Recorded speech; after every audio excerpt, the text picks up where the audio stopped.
कौन कहता है कि आसमां में सुराग नहीं हो सकता। कौन कहता है कि आसमां में सुराग नहीं हो सकता। एक पत्थर तो तबीयत से उछालो यारो, एक पत्थर तो तबीयत से उछालो यारो।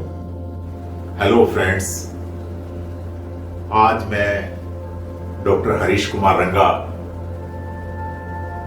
आपके सामने मुखातिब हुआ हूं, आपसे रूबरू हुआ हूं और आज मैं कुछ इस वीडियो में कुछ विशेष बातें लेके आया हूं और मेरा आपसे मिलने का संदर्भ जो आज के परिवेश में आपके सब परिवारों में जो बच्चे एग्जाम दे रहे हैं, पढ़ रहे हैं या इंटरव्यू के लिए जाते हैं, उसके बारे में कुछ चुनिंदा टिप्स हैं मेरे पास जो मैं आप सबसे साझा करने आया हूं।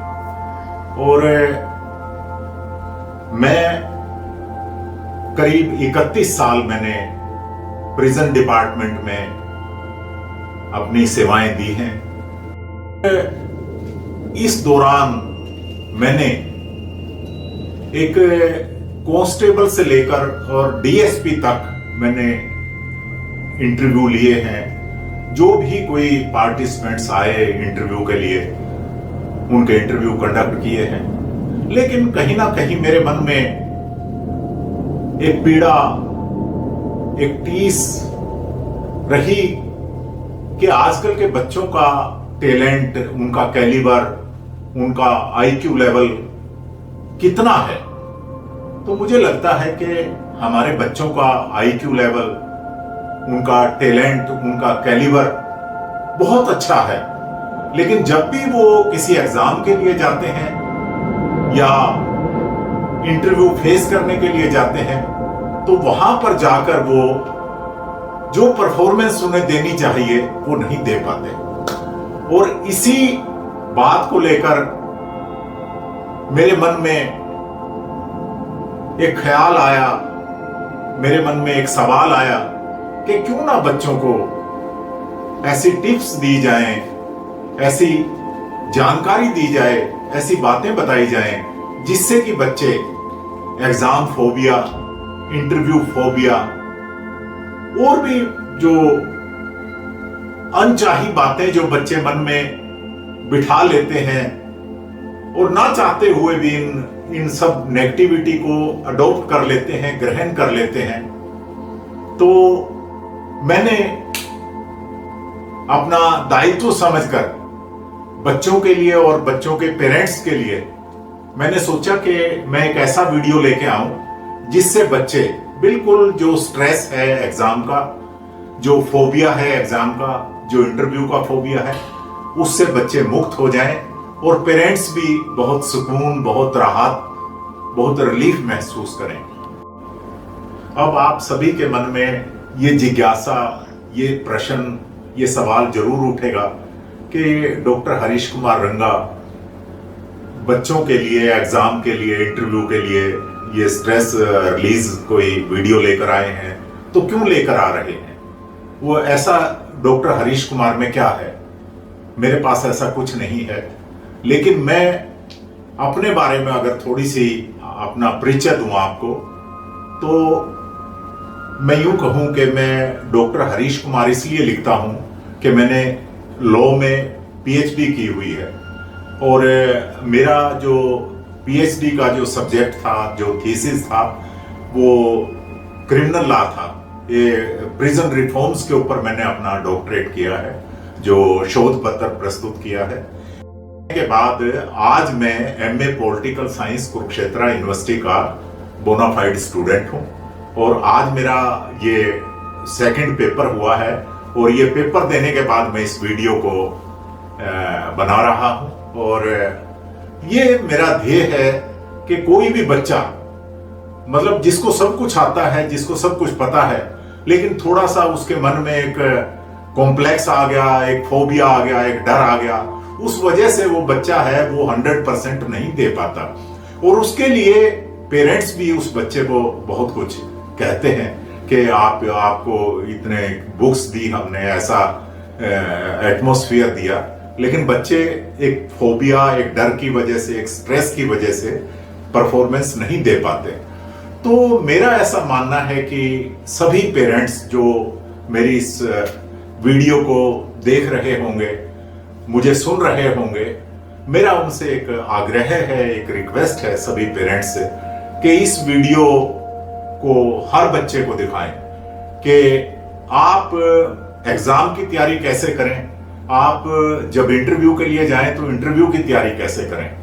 मैं ये मानता हूं कि आपके पास सबसे पहला, मेरे पास ये 7 C's का एक हाई बूस्टर डोज है बच्चों के लिए। पहला C वो कॉन्फिडेंस के लिए आता है। तो बच्चे में कितना कॉन्फिडेंस है, उसका लेवल क्या है कॉन्फिडेंस का। और आप बच्चा मेडिकल साइड चाहता है, आप उसको कहते हैं कि आप लॉ में एडमिशन लो। बच्चे को कानून पसंद है, लॉ करना चाहता है बच्चा, आप उसको कहते हैं कि आप मेडिकल में जाएं।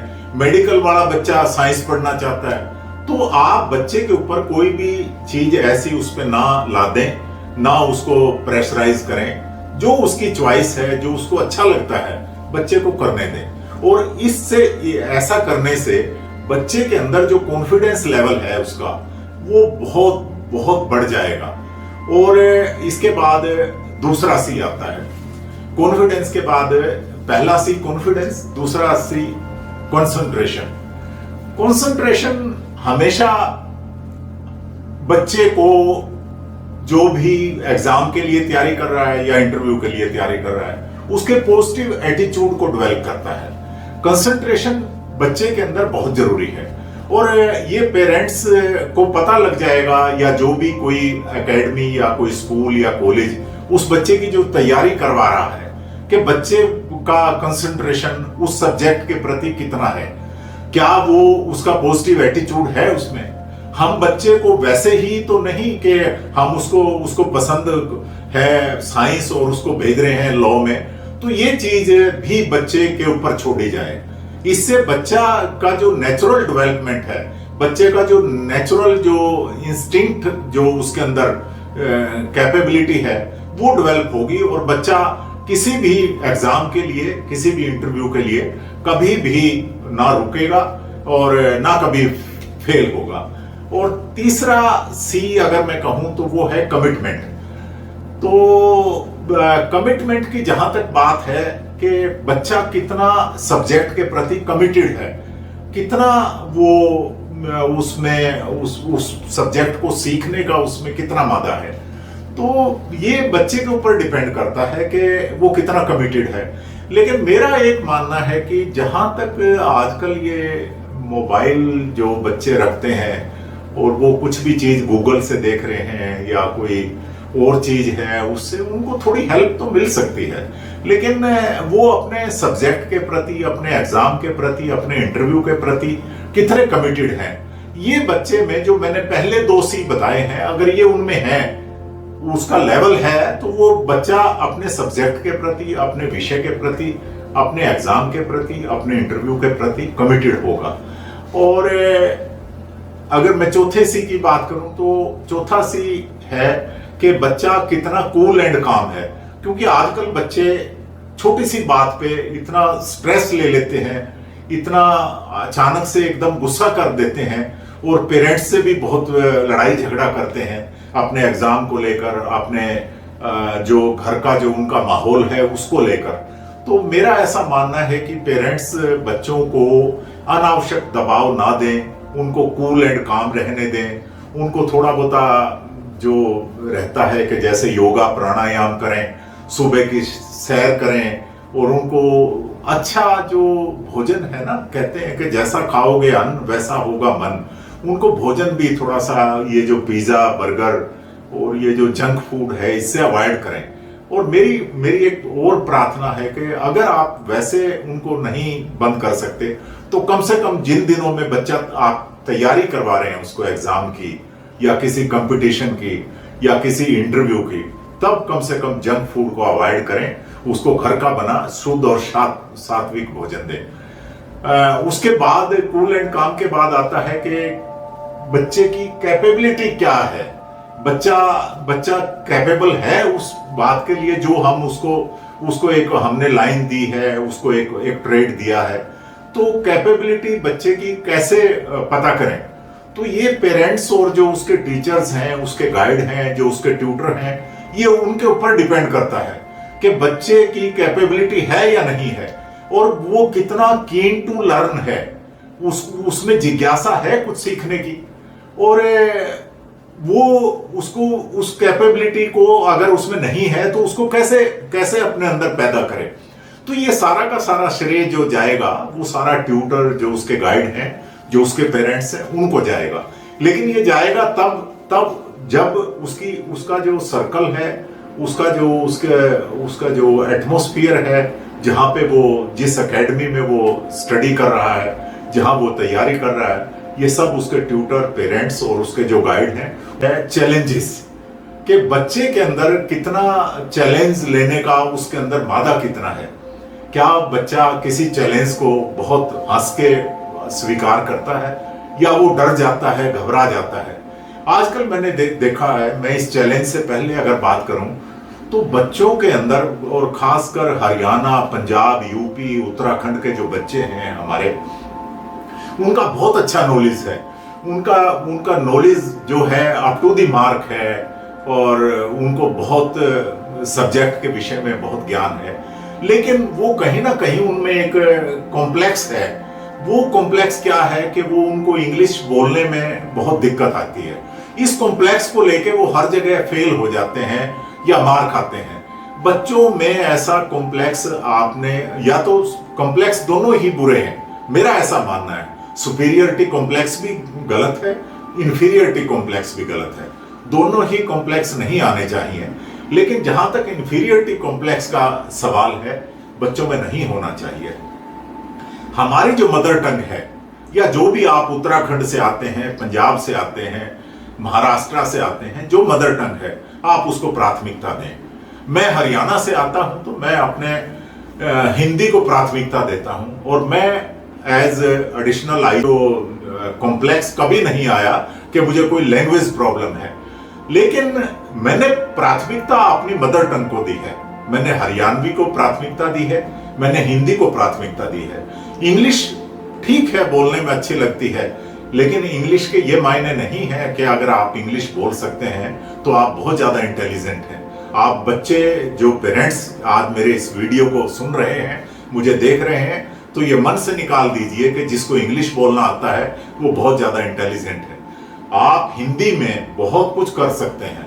आप हिंदी में इंटरव्यू दीजिए, हिंदी में आप एग्जाम दीजिए। और आजकल तो अभी मैं पिछले कुछ दिनों पहले मैं देख रहा था कि मेडिकल जो साइंस है वो भी हिंदी में इंट्रोड्यूस कर दी है पूरे सेंट्रल लेवल पे। तो मतलब इसको आप कभी भी जो ये इंफीरियरिटी कॉम्प्लेक्स है, इसको अपने अंदर ना आने दें।